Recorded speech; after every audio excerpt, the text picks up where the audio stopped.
শ্রীভূমি জেলা প্রশাসনের নির্দেশনায় এবং পাথারকান্দি ডেভেলপমেন্ট ব্লকের ব্যবস্থাপনায় 18 থেকে 20 জুন পর্যন্ত ব্লক উন্নয়ন আধিকারিকের কার্যালয় প্রাঙ্গণে 3 দিনব্যাপী জনকল্যাণ শিবির অনুষ্ঠিত হয়।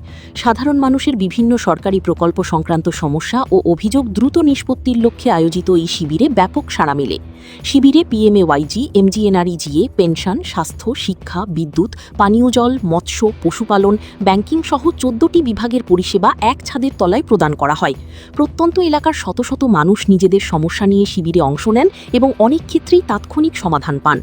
জেলা প্রশাসনের এই উদ্যোগকে সাধারণ মানুষের দোরগোড়ায় সরকারি পরিষেবা পৌঁছে দেওয়ার ক্ষেত্রে গুরুত্বপূর্ণ পদক্ষেপ বলে মনে করছেন স্থানীয় জনপ্রতিনিধি ও সচেতন মহল। Bhanuchandra, Assam prime network. Patharkandi development ব্লকের আহ্বানে যে আইসি যে প্রোগ্রাম,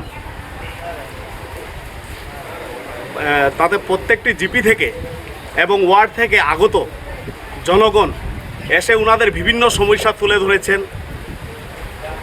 সেজন্য আজকের ভারতীয় জনতা পার্টি সরকার, ভারতের প্রধানমন্ত্রী নরেন্দ্র দামোদর মোদীজি এবং আসামের মাননীয় মুখ্যমন্ত্রী ডক্টর হেমন্ত বিশ্ব শর্মা এবং আমাদের পাথারকান্দির গৌরব, আমাদের তিনবারের বিধায়ক তথা মন্ত্রী কৃষ্ণেন্দু পাল মহাশয়কে অশেষ ধন্যবাদ ও কৃতজ্ঞতা জ্ঞাপন করি। অনেক উপকৃত হবে, কারণ জনসাধারণ সব ডিপার্টমেন্টকে পায় না। আজকে ব্লকে একটা প্রোগ্রাম করা হয়েছে, স্পেশাল গ্রিভেন্স ক্যাম্প প্রোগ্রাম, যে অনেক আজকে বেনিফিশিয়ারিরাও এসেছেন। ওনারা নিজের বেনিফিট কিভাবে পাবেন ডিপার্টমেন্টের সঙ্গে যোগাযোগ করেছেন, কথাবার্তা করেছেন এবং ডিপার্টমেন্টও ওনাদেরকে ভালোভাবে বুঝিয়ে দিয়েছে কিভাবে কোন স্কিমে পাবে ওরা।